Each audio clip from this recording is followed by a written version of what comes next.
Hello everybody, I am back with one another tutorial of the Java. Java के मैंने काफी सारे tutorials दिए हुए हैं। ओके, और आज का जो टॉपिक है जावा का वो है control structure in Java, and in that we just focus in if and switch statement. Okay, and I explain if and switch with practical also. मैं आपको प्रैक्टिकली भी आपको करके दिखाऊंगा कि किस तरह से वर्क करना है, और प्रैक्टिकल परफॉर्म करने के लिए मैंने आपको मोबाइल ऐप भी बताई हुई है। अगर आपको पता नहीं है तो मेरे जावा के ट्यूटोरियल्स चेक कर लो। प्रतीक सर ऑनलाइन मेरी यूट्यूब चैनल का नाम है, उसको सब्सक्राइब करके बेल आइकॉन पे क्लिक करके रेडी रहो, बिकॉज काफी सारे ट्यूटोरियल्स उसमें है। जावा के है, काफी सारी दूसरी लैंग्वेज के है, more near about 90 of videos are there. और आगे और भी ट्यूटोरियल्स में आपको देता रहूंगा और आपको नॉलेज लेते रहना है। Okay, so today main focus is on the control structure. Okay, those who know the C language for them is very easy, क्योंकि सी लैंग्वेज में भी ये कंसेप्ट था। कंप्यूटर की कोई भी लैंग्वेज ले लो, the basic concept is remain same. उसमें भी कंट्रोल स्ट्रक्चर था, इसमें भी है। उसमें भी ई फॉर स्विच था, इसमें भी है। ओके, तो कंट्रोल स्ट्रक्चर एग्जैक्टली क्या है? So let's start the theory part first, और be with me. Theory explain करने के बाद मैं आपको प्रैक्टिकली वो ऐप में ही आपको करके दूंगा, तो घर पे बैठे बैठे आप मोबाइल ऐप में भी इसकी प्रैक्टिस कर सकते हैं। And I need a self test and your practical work in my telegram group that you know very well. Now go ahead and we start the control structure. Okay, so control structure, अगर मैं आपको बोलूं तो there are two types of control structure is there. One is looping structure and the another one is the branches. Today I am going to focus in the branches. Looping structure मेरे next tutorial में जाएगा, इसलिए मैंने कहा कि भाई subscribe करके ready रहो, आपको मेरे ट्यूटोरियल्स मिलते रहेंगे। Okay, so there are two main types of control structure. One is loop and the another one is branch. Okay, and today we focus in the branch. Okay, and in my next tutorial I explain the loop. So loop are used to repeat the statement, but here I am going to explain the branch. Okay, what is branch? The branches are used to choose among two or more possible values. So it's called selective structure also. This is very important because branches are also called a selective structure. Why? Because in that we need to select anyone out of two or more possibilities. यानी कि दो या तीन या चार option मेरे पास है, उनमें से कोई एक चूज करना। हम सिलेक्ट कर रहे हैं, इसलिए उसको सिलेक्टिव स्ट्रक्चर भी कहेंगे हम, क्योंकि हमारे पास जो अलग अलग वैल्यूज है, ठीक है, उनमें से हमको कोई एक सिलेक्ट करना है, इसलिए उसको सिलेक्टिव स्ट्रक्चर भी कहेंगे और उसको ब्रांचेस भी कहते हैं। जबकि लूपिंग स्ट्रक्चर का काम क्या है? To repeat our statement again in again according to the condition. Okay, so I think now is clear what is branches. Branches are used to choose among two or more possible values, and that's why यहाँ पे selection की बात आ रही है, इसलिए उसको selective structure भी हम कह सकते हैं। ओके, तो कंट्रोल स्ट्रक्चर आर यूज, अगर हम बात करें तो क्या क्या है, तो इफ स्टेटमेंट है, स्विच स्टेटमेंट है, जो मैं आज आपको सिखा रहा हूँ प्रैक्टिकल के साथ। इसके अलावा लूपिंग स्ट्रक्चर में आएगा while, do while and for loop, जो मेरे नेक्स्ट ट्यूटोरियल में जाएगा। Okay, be with me, everything I explain, भले ही आपने सी लैंग्वेज में सीखा हो या ना सीखा हो, ठीक है, here I explain everything from the beginning, don't worry. ये ब्रांचेस या तो सिलेक्टिव स्ट्रक्चर शुरू करने से पहले एक बहुत ही इंपॉर्टेंट टॉपिक सीखना जरूरी है। Very important topic is required to learn, that is block. What is block first? Because in that we are using block. If और स्विच दोनों में हम ब्लॉक का यूज करेंगे। Block is nothing but the group of statement. Block is nothing but the group of statement. जितने भी statement है उसका एक ग्रुप अगर बनाना है तो उसको करली ब्रैकेट के अंदर रखना है, तो उसको हम कहेंगे ब्लॉक। एक ब्लॉक हो गया, ठीक है। So a block statement is a group of statement enclose between a pair of curly bracket. ठीक है, करली ब्रैकेट स्टार्ट करो, write down your number of statements and close the curly brackets. So whatever the statements you write inside the starting and closing curly bracket, they all statement consider in a single block, एक single group के अंदर माना जाएगा। आप करली bracket के अंदर जितने भी स्टेटमेंट लिखोगे वो सभी के सभी स्टेटमेंट एक ग्रुप के माने जाएंगे। ओके, एक ब्लॉक के माने जाएंगे, आप ऐसा भी बोल सकते हो। ओके, जैसे फॉर एग्जांपल करली bracket started, you right the statement and close the करली ब्रैकेट, तो ये एक ब्लॉक हो गया। यहाँ पे एक स्टेटमेंट, आप कितने भी स्टेटमेंट लिखना है आप लिख सकते हो। Okay, now in which areas we are able to use the block, हम कहाँ कहाँ पे उसका यूज कर सकते हैं। Block can be use to group a sequence of statements into a one single unit to be treated as a single statement. Okay, to make a group of statement into a single unit. एक से ज्यादा statement को हम एक single unit में डालने के लिए ब्लॉक का यूज करेंगे। Second, to group logically related statement. Logically एक दूसरे के साथ जितने भी रिलेटेड है, जैसे कि इफ स्टेटमेंट में हम सीखेंगे, ठीक है, हम सीखने जा रहे हैं सब कुछ, उसमें आपको पता चल जाएगा कि how exactly the block works. And the third one is to create a variable with local scope for a statement within a block. Variable के दो स्कोप है, local scope and global scope. Whatever the variable that you declare inside the curly bracket is called a local variable। वो particular block के अंदर बनाया हुआ variable का use आप उसी ब्लॉक के अंदर कर सकते हैं, दूसरे ब्लॉक में वो वेरिएबल का यूज नहीं कर पाएंगे, इसलिए उसको लोकल वेरिएबल कहते हैं। Okay, so whatever the variable that you make inside the block, that variable we are able to use only in that block. और यही जावा की security, even in C language also curly bracket के अंदर बनाए हुए variable को local variable कहा गया, क्योंकि वो पर्टिकुलर ब्लॉक के लिए ही बनाया गया है। तो ये हो गई स्टार्टिंग थोड़ा, क्योंकि ब्लॉक का ही हम यूज करेंगे इफ के अंदर, इसलिए सबसे पहले ब्लॉक क्या है वो जानना जरूरी था। That's why I explain. Now we go ahead in the if statement. Now we start the if statement. हमारे इंग्लिश रूटीन इंग्लिश लैंग्वेज में भी हम इफ का यूज करते हैं। We are using if in our regular sentence also. Okay, suppose for example, if you achieve more than 90%, okay, then you secure the first rank, otherwise you secure the second rank। तो यहाँ पे मैंने English sentence आपको जो बोला उसमें if मैंने use किया और एक अदरवाइज वर्ड यूज किया, और उसी का यूज हमको यहाँ पे करना है। This is our first selective structure. Okay, the if statement when used in a program enables to take one of two alternative course of action। यानी कि आपको दो चॉइस है, दो में से एक सिलेक्ट करना है if else में। here you get two, only two choice, not more than two। यहाँ पे आप एक से ज्यादा चॉइस नहीं मिलने वाली है। ओके, दो ही चॉइस मिलेगी और उसमें से आपको कोई एक चूज करना है, and that is totally based on condition. जैसे कि मैंने यहाँ पे कंडीशन दी मेरे इंग्लिश सेंटेंस में, जो एग्जांपल मैंने दिया, क्या दिया मैंने कि if you secured more than 90%, तो what is the condition here? Greater than 90% is the condition। अगर वो है then you secured first position। अगर वो हुआ यानी कि if my condition is satisfied then I get the first position। otherwise यानी कि वो कंडीशन अगर satisfied नहीं हुई, मतलब अगर मेरे परसेंटेज 90 के नीचे आए, then my condition becomes false and otherwise वाला पार्ट जो है वो रन होगा, यानी कि सेकंड पोजीशन। तो यहां पर भी क्लियर है। ये अगर आप फ्लो चार्ट की बात करें तो ये यहाँ पे आपको कंडीशन आएगी, इफ कंडीशन इज ट्रू तो इस तरफ जाएगा और ये स्टेटमेंट रन होगा, and if the condition is false then you get the another statement. Okay, तो दो में से कंडीशन या तो ट्रू होगी या तो फॉल्स होगी। अगर ट्रू होगी तो ट्रू वाली साइड में जो आपका स्टेटमेंट है वो रन होगा, गलत हुई तो फॉल्स वाले पार्ट में जो स्टेटमेंट है वो रन होगा। मगर हम यहाँ पे डायग्राम तो ड्रॉ नहीं करने वाले। How we are going to write if statement in Java, तो यहाँ पे एक जनरल सिंटेक्स मैंने दी हुई है। Okay, you right if, in bracket you right your condition. Okay, जैसे कि परसेंटेज ग्रेटर देन 90। अगर ये ग्रेटर देन 90 हुआ तो ये जो आपका फर्स्ट ब्लॉक है, ये देखो करली ब्रैकेट है ना, स्टार्ट करके बंद किया, तो first block is for true. ये किसके लिए है? ट्रू पार्ट के लिए है। And the second block is for false part. That means if your condition is satisfied, अगर आपकी कंडीशन सेटिस्फाइड होती है, ट्रू होती है, तो ये फर्स्ट ब्लॉक में जो लिखा होगा वो काम आपको मिलेगा। और अगर ये कंडीशन फॉल्स हुई, सेटिस्फाइड नहीं हुई, तो यहाँ पे अदरवाइज की जगह पे एल्स ब्लॉक होता है। ये इफ का ब्लॉक है और ये एल्स का ब्लॉक है।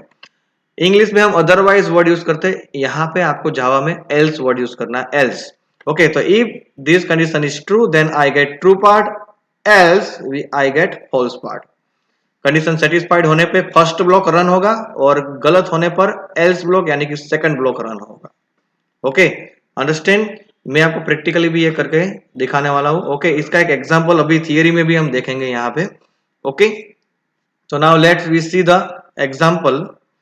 तो यहाँ पे आपको बोला कि दो ही चॉइस मिल रही है, ट्रू और false, any one that is based on this condition. Now let me see the example of if statement। Suppose for example if x modulus 2, मैंने ऑपरेटर आपको बताया हुआ है, सिखाया हुआ है मेरे पीछे के ट्यूटोरियल में ही, ऑपरेटर्स ऑफ जावा। ओके, नहीं चेक किया है तो चैनल में चेक कर लेना, is there. Okay, and don't forget to give a self test. They I already asked 5 question related to this video. Check this video properly twice and thrice. Self test की link आपको पता है YouTube के description part में है। By click on that link, your test open, give A test. Okay, and I need your practical part in my Telegram group. तो यहाँ पे x modulus 2 and what is the use of modulus operator? To get the reminder. अगर x की value को 2 से divide करने पर reminder 0 आती है, then the condition is if x modulus 2 is equal to 0, then I want this 2 statement, otherwise I want this 1 statement. Else means otherwise. तो अगर x की वैल्यू को 2 से डिवाइड करने पर अगर रिमाइंडर 0 आई तो क्या प्रिंट होगा? The value of x as well as is even, ऐसा करके 2 प्रिंट होगा। अदरवाइज अगर 0 नहीं हुआ तो प्रिंट होगा x की वैल्यू और लिखा हुआ आएगा इज ऑड। तो ये प्रोग्राम क्या है? Whether the value is odd और इवन, वो फाइंड आउट करने का ये प्रोग्राम है। बहुत ही इंटरेस्टिंग प्रोग्राम है और इसी को मैं प्रैक्टिकली आपको बताने वाला हूँ। Okay, I explain this program practically also in the mobile app. Okay, be with me, don't worry, आपको प्रैक्टिकली बताऊंगा तो क्लियर आइडिया आ जाएगा कि how to write and all this things. Okay, now I think if statement is clear to you, we going ahead and we see the switch. ये switch में एक ही slide में सब कुछ आ गया। if में हमको क्या मिल रहा था? in if we get only 2 choice, either true or false, दो में से एक ही करना था। but here in switch we get a multiple choices, that means more than 2. okay, more than 2, जितने भी choices आपको डालनी है। and according to my knowledge, generally in C language we are able to add up to 257 choices। ठीक है, और 257 choices में हमको कोई एक चूज करना है। ओके, तो ये स्विच का यहाँ पे थोड़ा सा मैंने स्ट्रक्चर दिया हुआ है। यहाँ पे कोई कंडीशन नहीं आएगी, ये जितनी भी चॉइसेस दी गई है उसमें से कौन सी चॉइस चलेगी, that is totally based on your selection. यहाँ पे एक्सप्रेशन में एक वेरिएबल का नाम आएगा, वो वेरिएबल की वैल्यू यहाँ पे दिए गए अलग अलग केस के साथ चेक की जाएगी। ये कांस्टेंट है। केस किस तरह से स्विच को लिखना है वो मैं आपको बता रहा हूँ। स्विच ब्रैकेट में वेरिएबल का नाम, यहाँ पे जो वेरिएबल की वैल्यू दी है, then you start the block. Switch के अलग अलग केस होते हैं, जितने भी केस डालने आप डाल सकते हो। ठीक है, और हर केस का एक कांस्टेंट होता है। तो यहाँ पे ब्रैकेट में जो वेरिएबल की वैल्यू दी हुई है, वेरिएबल का नाम दिया हुआ है, वो वेरिएबल की वैल्यू यहाँ पे दिए गए कांस्टेंट के साथ चेक करने जाएगा। जिस केस के साथ आपके वेरिएबल की वैल्यू, जिस कांस्टेंट के साथ आपके वेरिएबल की वैल्यू मैच हो जाएगा, उसी केस का वर्क याद है, उसी केस के अंदर लिखे हुए स्टेटमेंट आपको मिलेंगे। क्लियर हो गया? जितने भी केस डालने डाल सकते हो, अप टू 257 केसेस, यानी कि 257 चॉइसेस डाल सकते हो। उसमें से जो मैच होगा वो काम आपको मिलेगा। मान लो कि यहाँ पे मैं लिख रहा हूं, ठीक है, मैं एक एग्जांपल यहाँ पे दे रहा हूं। a is equal to suppose a is equal to है 4 सपोज, ठीक है। और यहाँ पे मैंने केस 2 लिखा है एक कांस्टेंट में, और यहाँ पे लिखा है केस 4 लिखा है। कांस्टेंट की जगह पे वहां आपको वैल्यू देनी है। केस 2 केस 4 कोलन साइन आएगी।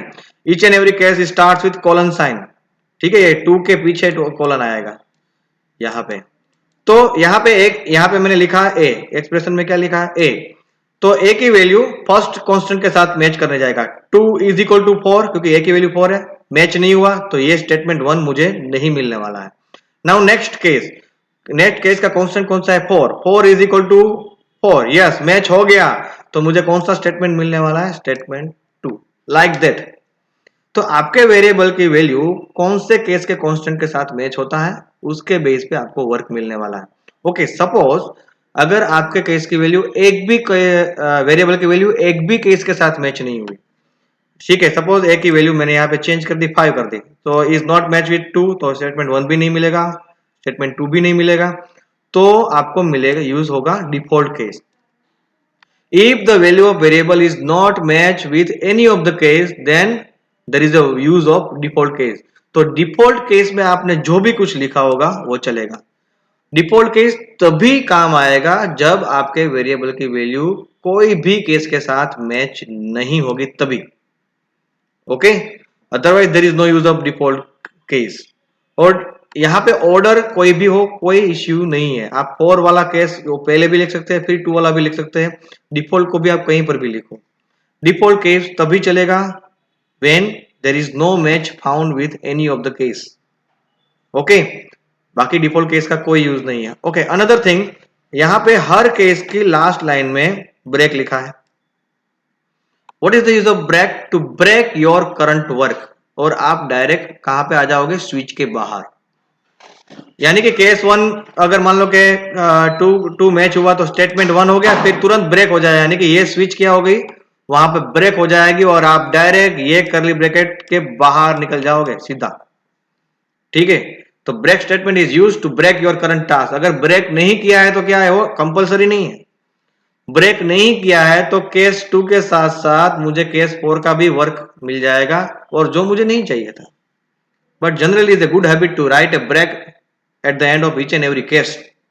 ओके, हर एक केस की शुरुआत होती है कोलन साइन से, और ये फर्स्ट केस अपने आप क्लोज हो जाएगा when switch finds the second case. Second case मिलेगा तो फर्स्ट केस अपने आप क्लोज हो जाता है। ओके, और जितने भी केस बनाने हैं वो सब के सब ये एक ही करली ब्रैकेट के अंदर बनाने हैं, स्विच के ग्रुप के अंदर। Okay, I try to give you the practical work of this also, but today I focus the practical of if। जो if का जो odd even वाला था वो उसका फोकस करूंगा। मेरे नेक्स्ट ट्यूटोरियल में मैं स्विच का भी आपको प्रैक्टिकल सिखा दूंगा, तो आपको एग्जैक्ट आइडिया आ जाएगा कि वो किस तरह से वर्क करता है। Okay, a switch statement is used when there are many alternative actions to be taken depending on the value of the variable। आया ना, जो मैंने कहा वही सब कुछ है। यहाँ पे कंडीशन नहीं आएगी, यहाँ पे वेरिएबल की वैल्यू के ऊपर डिपेंड करता है, और बहुत सारी चॉइस हो सकती है। ठीक है, in switch statement the test expression should be of type byte, character, short और इंटीजर, कुछ भी हो सकता है।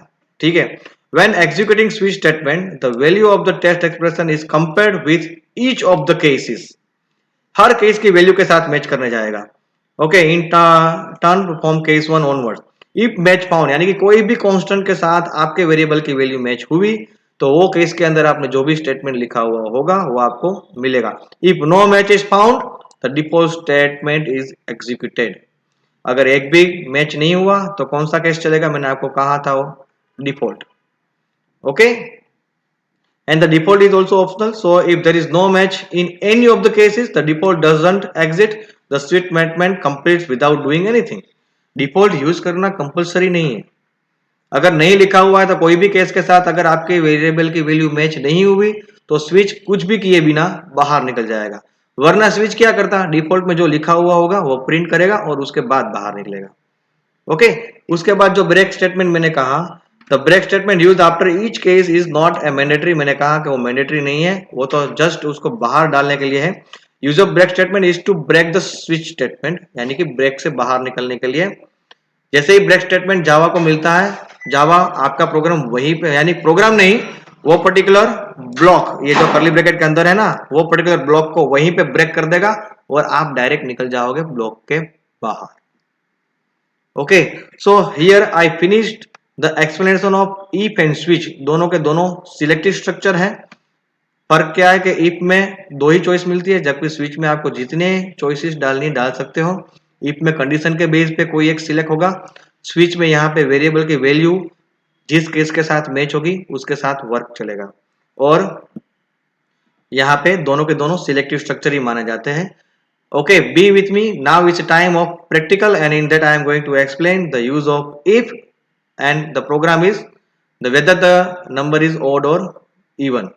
Okay, but don't forget to give a self test. Self test ये थियरी पार्ट की देनी है, plus practical work I need in my Telegram group. Okay, so let's start the practical part.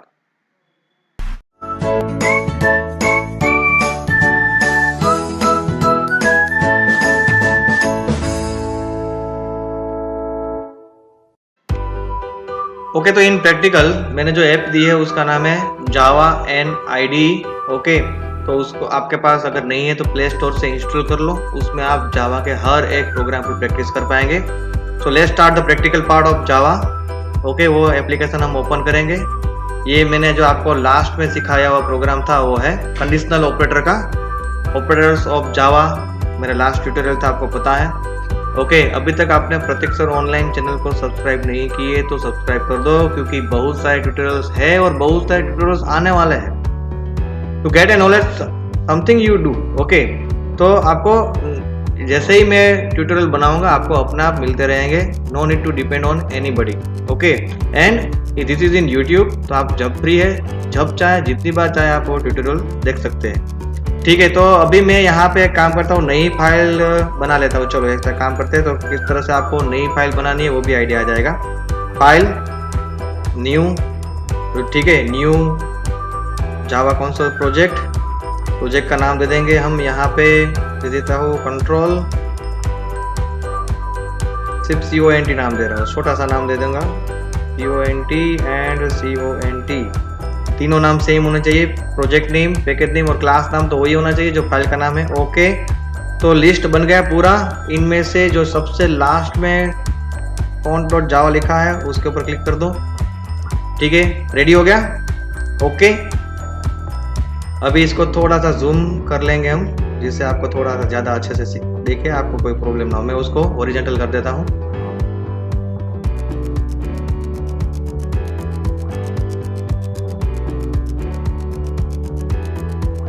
Okay, now let's start the first line. मैं नीचे की तरफ जाऊंगा यहाँ पे, और पहले हम वेरिएबल बना लेते हैं। ठीक है, because we need to find out whether the given number is odd और इवन। तो मैंने यहाँ पे बना दिया integer a। Now we decide the value of a।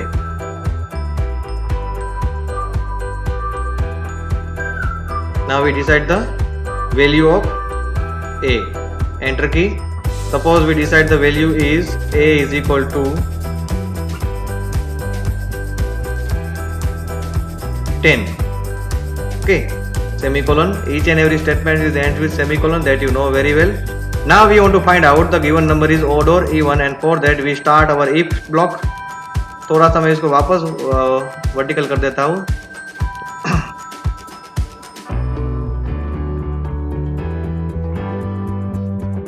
ठीक है, नाउ इफ स्टेटमेंट मैंने स्टार्ट कर दिया, round bracket start the a modulus मतलब परसेंटेज साइन आपको ढूंढनी है। a modulus 2 okay is equal to के लिए हमको क्या यूज करना है आपको पता है, what we use, double equal to, that you know, is equal to 0 अगर वो 0 रहा। ठीक है, if the a modulus 2 is equal to 0 then, यानी कि मैं उसका ब्लॉक स्टार्ट करूंगा। That I already explain what is the block. ये इफ का ब्लॉक मैंने स्टार्ट किया।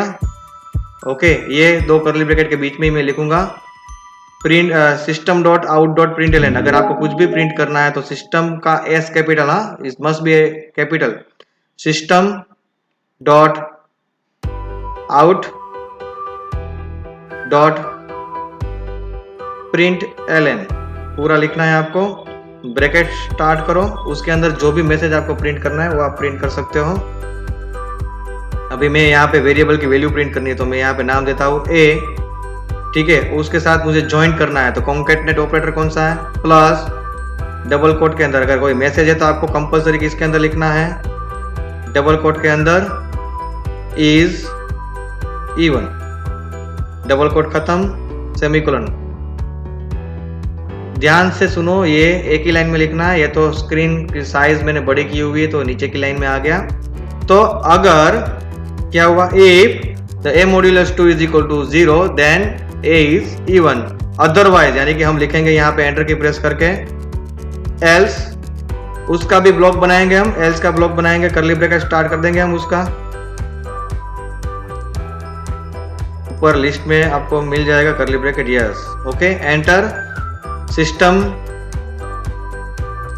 का एस कैपिटल है आपको पता है, dot out dot print LN bracket में वापस उसी तरह से, फर्क कितना रहेगा यहाँ पे, a प्लस डबल कोट के अंदर मैं लिख दूंगा is odd, double quote over, और लास्ट में राउंड ब्रैकेट खत्म होने के बाद सेमीकोलन। तो ये हो गया else block.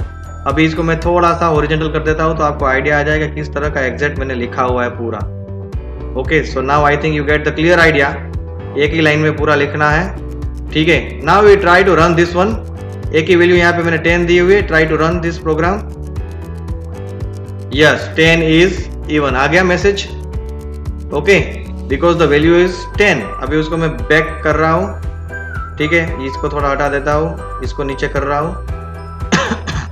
Now I change the value of a. थोड़ा सा उसको जूम कर देता हूं, आपको क्लियर नजर आए, ठीक है। ये पूरा प्रोग्राम है, ए की वैल्यू में चेंज कर रहा हूं। सपोज मैंने यहां पे कर दी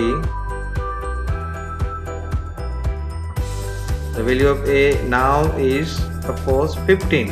सेमीकोलन तो पीछे आएगा ही आएगा, इसको ले गया बैक, ठीक है। नाउ द ए मॉड्यूलस 2 यानी कि रिमाइंडर 0 नहीं आने वाली है। मतलब क्या होगा, कंडीशन फॉल्स होगी। तो कंडीशन फॉल्स होगी तो कौन सा पार्ट रन होगा आपका, एल्स वाला, जो आपको मैंने कहा सिखाया, ठीक है। कंडीशन सही हुई तो फर्स्ट ब्लॉक, गलत हुई तो एल्स वाला block. Now we see the result.